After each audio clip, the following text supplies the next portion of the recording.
నువ్వు నేను చేసినవా మన పేరున జరిగే పనులు, ఇది మంచి అని అది చెడ్డదని తూకాలు వెయ్యగలవారెవరు? అందరికీ చివరాఖరికి తుది తీర్పు ఒక్కడే పైవాడు.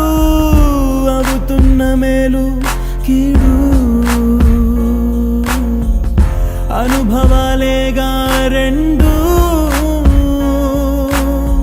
దైవం చేతి బొమ్మలేగా నువ్వు నేను. ఎవరైనా తలో పాత్ర వెయ్యకుంటే కాలయాత్ర కదిలేలా.